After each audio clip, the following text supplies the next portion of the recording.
Bonsoir à toutes et à tous. Je sais que vous attendiez de nos nouvelles depuis longtemps. De toute façon, comme on attend tous depuis trop longtemps. Voilà, ça va être un petit peu compliqué de vous parler parce que je n'arrive pas à faire redescendre la pression depuis jeudi notamment, mais c'était déjà le cas avant. On a beaucoup surveillé les réseaux sociaux ce week-end. Je suis convaincue qu'on n'est pas les seuls à avoir fait ça. Malgré tout, je n'ai pas été appelée ni par le cabinet de Monsieur Véran, ni par celui de Monsieur Castex, avec lequel j'avais été en contact la semaine dernière. J'ai donc le regret de vous annoncer qu'on va vivre une semaine difficile et que le week-end le sera encore plus. Demain sera déposé un préavis national pour l'ensemble des sages-femmes salariées, puisque vous savez qu'en tant que syndicat professionnel, on appelle à la grève les sages-femmes libérales, mais on ne peut pas le faire pour les salariés, puisque nous sommes dans la fonction publique hospitalière. Donc préavis qui va être déposé demain par une organisation syndicale. Je vous invite quand même à aller tous, comme vous l'avez déjà fait plusieurs fois, revoir vos organisations syndicales locales pour pouvoir leur faire part de ce mouvement et leur demander pourquoi pas de vous accompagner avec des demandes qui seraient plus locales, puisqu'on sait tous on a des gros problèmes à régler dans nos établissements. Donc je vous parlais d'un week-end difficile, puisqu'à partir de vendredi, nous partons sur 72 heures sans sage-femme. C'est-à-dire que le vendredi 24 septembre, samedi 25 septembre et dimanche 26 septembre, il n'y aura qu'un minimum de sages-femmes dans les maternités. Nous demandons à toutes les sages-femmes libérales de fermer leur cabinet, ce qui engendre une impossibilité pour les sages-femmes hospitalières de faire sortir leurs patientes en sortie précoce, puisqu'il n'y a pas de sage-femme libérale pour prendre le relais. Nous demandons à toutes les sages-femmes de PMI, de centres de planification, de fermer elles aussi leurs consultations, ou pour le moins, pour ceux qui ne pourraient pas le faire, de déclarer une heure de grève, puisque une heure de grève vous permettra de compter parmi les effectifs de grévistes. Même si ces chiffres ne nous sont pas communiqués sur le terrain, ça se verra. Pour rappel, pour toutes les sages-femmes salariées du public, les assignations doivent être nominatives et remises en main propre. Un mail, un SMS, un message par WhatsApp, c'est pas une assignation. L'assignation doit vous être remise. Si c'est pas lors d'une garde précédente, elle doit être remise chez vous, à domicile. Un rond sur le planning, bien évidemment, comme on a pu le voir, c'est pas non plus une assignation. Pour les sages-femmes du privé, prévenez dès demain votre direction qui doit faire remonter au niveau de l'ARS, qui fera remonter à la préfecture pour voir si des réquisitions seront faites. Donc les sages-femmes du privé, vous devez être réquisitionnées, c'est sur avis préfectoral, même modalité, une réquisition nominative et remise en main propre. Excusez-moi, hein, vous sentez, l'émotion est difficile à contenir.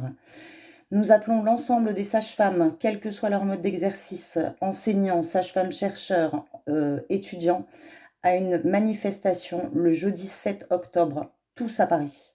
Pas de manifestation en région, il faut absolument qu'un maximum de sages-femmes se déplacent. 8500 sages-femmes derrière leur écran pour assister à la conférence de Monsieur Véran. Je pense qu'on peut montrer qu'on peut être tout aussi déterminé et être devant le ministère. Commencez à faire des cagnottes, organisez-vous, on l'a déjà fait plusieurs fois, ayez confiance en vous, vous savez le faire. L'argent ne doit pas être un frein à un déplacement. Bien évidemment, l'ONSSF sera à vos côtés pour vous aider à financer les bus, les trains, les avions, pour que vous soyez le plus nombreux possible. Comme vous l'avez déjà fait aussi, contactez vos journaux, contactez vos élus. Voilà, pour répondre un petit peu rapidement aux questions qui ont pu, ou aux remarques qui ont pu être posées sur les réseaux sociaux, pour certains qui disaient qu'il fallait pas commencer le week-end, si, parce que ce sera l'occasion de rencontrer l'administrateur de garde, puisqu'on va redire aux directions d'hôpital qu'il faut prendre soin des sages-femmes. Pour rappel aussi, le week-end, les médecins, vous savez, l'autorité morale hiérarchique sur les sages-femmes, sont nombreux à être disponibles le week-end, donc pourront revenir en renfort si nécessaire. Parce qu'on a des soutiens localement, on travaille avec les médecins. Le but n'est vraiment pas de les embêter, simplement de leur faire prendre conscience que s'ils ne nous aident pas, demain, il n'y aura plus de sages-femmes. Ce sera peut-être un nom de sage-femme, mais on sera des infirmières en pratique avancée en obstétrique. On sera plus en nombre pour assurer les accouchements comme à l'heure actuelle, tout simplement parce que notre métier, qui soi-disant est le plus beau du monde, ne fait plus rêver. Ne fait plus rêver les étudiants de par les conditions d'embauche, les conditions salariales, les conditions de reconnaissance ou surtout de manque de reconnaissance. Donc voilà, à l'heure actuelle, j'ai un seul mot à faire passer à tous mes amis médecins que j'adore, défendez-nous, faites ce qu'il faut pour éviter que certains aillent parler en votre nom, nous traînent dans la boue ou nous crachent du venin au visage à longueur de temps. Et je dirais un petit peu que dans ce cas-là, on va se dire que qui ne dit mot consent. Et justement, ça m'amène à la réflexion suivante à propos de sages-femmes qui diraient encore aujourd'hui, on va mettre en danger les patientes. Je dirais qu'on est obligé de le faire depuis bien trop longtemps, qu'on s'étube depuis bien trop longtemps en voyant les conditions de la naissance, les conditions de prise en charge des patientes se dégrader, et nous non plus, on n'a rien dit. Et je pense qu'aujourd'hui, il est grand temps de dire, voilà, une France sans sage-femme, à quoi ça ressemble? Ça ressemble à ça, c'est une catastrophe. Pour ça, je demande pardon de toute façon à toutes les patientes d'hier, d'aujourd'hui et de demain qui ne sont pas prises en charge dans les conditions dans lesquelles elles devraient être prises en charge en 2021 en France, pays dans lequel les sages-femmes sont au plus haut niveau de qualification et de compétences et pallie depuis des années au manque de démographie médicale. C'est pour ça que les sages-femmes ont eu les compétences en gynécologie, c'est pour ça que les sages-femmes ont eu les compétences en orthogénie, c'est pour ça que les sages-femmes participent déjà au dépistage de l'endométriose. Tout ça, ce sont des compétences qu'on a données aux sages-femmes pour les femmes, pas pour les sages-femmes elles-mêmes. Aujourd'hui, il est temps de nous reconnaître. Et je dirais oui pour les feuilles, pour les libérales.